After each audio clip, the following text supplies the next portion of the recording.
Parte 13.2 del nuevo paradigma 13. Los parámetros de acción de la ley de justicia restitutiva. Inteligencia espiritual IES reinterpreta el pecado original como el equivalente a haber adquirido, como humanos, el uso de razón por evolución perfectible a partir de la irracionalidad del reino animal. Así, el libre albedrío de cada ser humano lo capacita para hacer uso del altruismo, para hacer el bien, que equivale a evolucionar perfeccionando la capacidad de conciencia de la mente espiritual y ayudar a evolucionar en la misma dirección a otros, o hacer el mal al obstaculizar, impedir o destruir esta evolución a sí mismo y a los demás. En este caso, la ley de la justicia restitutiva actuará para dotarlo de mejores recursos mentales, cognitivos, emocionales, afectivos o volitivos. Con ellos obtendrá mayores recursos materiales para disponer de estos en sus futuras vivencias.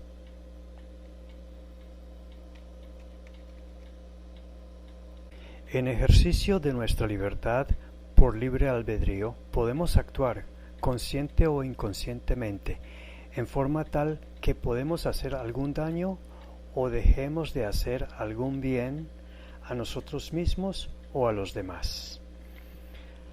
Así, nuestros actos resultarán en no continuar o interrumpir nuestra evolución perfectible. Esto sucede cuando estamos bloqueados espiritualmente.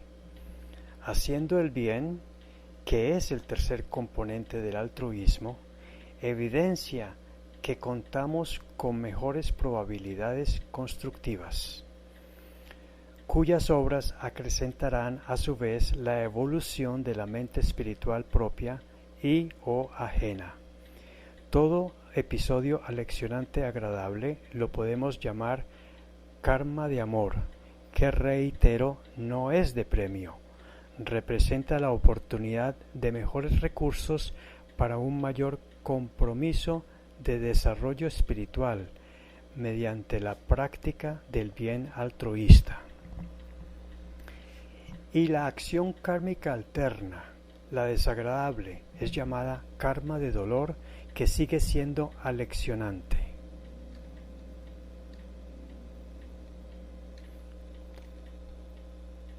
Esta acción alterna ocurre cuando el karma de amor que recibe autodidácticamente o con la ayuda externa no ha hecho que el individuo rompa su bloqueo de conciencia. El dolor es la condición emocional de un procedimiento natural para que reaccione quien está bloqueado.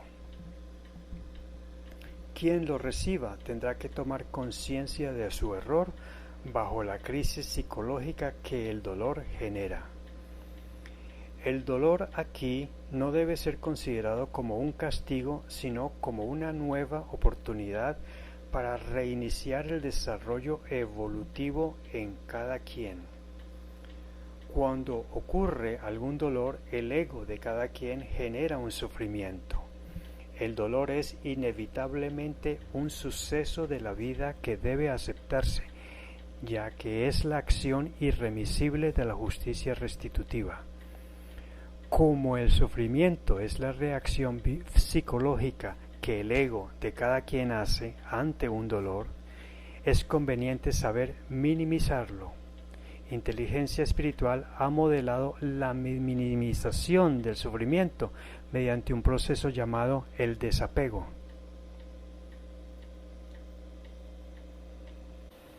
Este proceso es una herramienta del Simbre que se presenta en el numeral 10.18 del libro segundo de la mencionada colección de 4 libros que ponemos a su disposición para su consulta.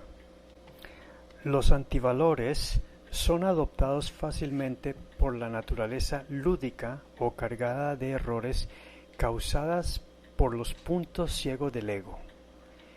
Quien niega el error creando un mecanismo psicológico de defensa que justifica la práctica repetitiva de un antivalor, volviéndolo un hábito o vicio, creando un bloqueo de la mente espiritual.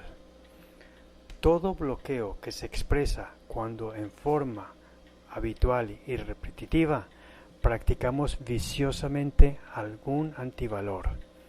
Para erradicar un vicio es necesario aprender a practicar el correspondiente valor, cuyo perfeccionamiento nos conduce a un nuevo hábito conductual, la virtud. Es decir, que debemos de convertir en una virtud el valor, que sirva para erradicar cada antivalor.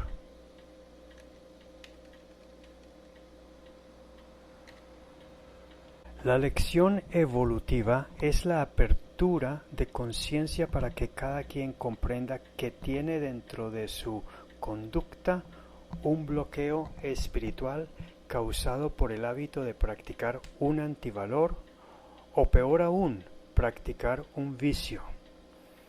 Un bloqueo espiritual, como una barrera, impide o retrasa la evolución perfeccionista de la mente en su evolución espiritual, ya sea en la dimensión cognitiva o afectiva o emocional o volitiva. Afecta de manera grave la capacidad que tiene el ego disfuncional de ver la verdadera realidad tal como es. Solo podemos reanudar nuestra evolución en la dirección bloqueada, desbloqueándonos. La acción inexorable de esta ley tiene como propósito descubrir la lección evolutiva mediante el desarrollo de la búsqueda reflexiva de la lección con la ayuda opcional de la meditación que llegue a iluminar al simbre que trae cada acción kármica, porque cada quien necesita acceder rompiendo el respectivo bloqueo kármico mediante oportunidades vivenciales. El imperativo categórico de Immanuel Kant de hacer el bien por virtud y por deber es rescatado por inteligencia espiritual a través del hábito de practicar virtudes, o sea, valores éticos absolutos o universales que se derivan del vector seminal del altruismo, no por interés ni temor, que representa una mera motivación extrínseca que nace del interés del ego por ganar un premio o del temor por un castigo. La práctica de virtudes como expresión altruista del amor a la evolución perfectible de la mente del espíritu constituye la verdadera motivación intrínseca que nace del conocimiento con convicción del simbre y genera verdadera pasión por obtener lo que se busca. También la acción restitutiva conduce a realizar nuevas misiones a desarrollar con cada nueva lección para el desarrollo perfectible del simbre. Representa el paradigma clave, sin tener que recurrir a mitológicas soluciones de motivación extrínseca, de ofrecer como premios el cielo y como castigo por los pecados el purgatorio y el infierno. Su importancia estriba en servir como un conocimiento ético y verdadero y absoluto para automotivar intrínsecamente el autocontrol de corregir la práctica egoica o egoísta de antivalores y vicios, redireccionando las acciones hacia la siembra de acciones virtuosas. La acción restitutiva constituye un modelo ético altamente necesario en la formación integral con motivación intrínseca desde la niñez, practique o no dogmas religiosos, reemplazando el paradigma obsoleto de la motivación extrínseca no compatible con el ejercicio de una verdadera autonomía del ser.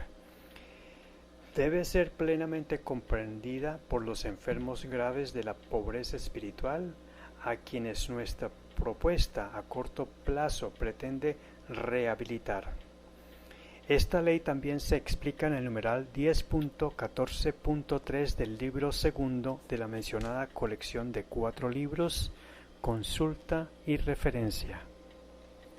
Para quienes están padeciendo de pobreza espiritual grave, incluso leve, para que les sirva de motivación intrínseca, como por experiencia personal y de quienes han aprendido con H a interiorizar estas enseñanzas y han llegado a un convencimiento profundo de estas, que es altamente conveniente llegar al convencimiento que, al morir como individuo, las estructuras básicas de conciencia bloqueadas pasan a ser parte de un elemento negativo del resimbre inconsciente, reivindicando la existencia, las sombras propuestas por Carl Jung, que no se disuelve con las demás estructuras básicas de conciencia del ego, generando en el diseño encarnatorio propuesto por inteligencia espiritual la causa de una o más acciones por sincronicidad kármicas de reparación, usualmente de dolor, para romperlas en el próximo ciclo encarnatorio, cuando las estructuras básicas de conciencia bloqueadas correspondan al nuevo rol que desempeñará el simbre del individuo ahora como precursor espiritual. Todo lo cual es explicado en el capítulo 4 del bloque teórico del sublibro 4.3 del libro cuarto de la colección de 4 libros disponible para consulta. Es decir, que si para el próximo reciclaje encarnatorio de tu propio simbre, como un nuevo individuo, no deseas tener graves episodios de muchísimo dolor, sea por malformaciones de nacimiento o por severos accidentes, o por fatales enfermedades, o por crueles maltratos causados por otras personas, o por grandes daños por elementos de la naturaleza, deberás hacer todo lo posible por desbloquear tu ego ahora, de prejuicios viciados y de malos sentimientos, y además interiorizar con tu simbre el aprendizaje de hacer el bien a ti mismo y a los demás, aprehendiendo con H más y mejor la verdad y producir más y mejor amor. Hacerlo todo con tu simbre, que es el verdadero piloto en tu vida, dejando al ego el asiento de copiloto para que atienda moderadamente la prosperidad, la salud, la armonía con uno y con los demás, y paz total dentro de ti mismo y para con los demás.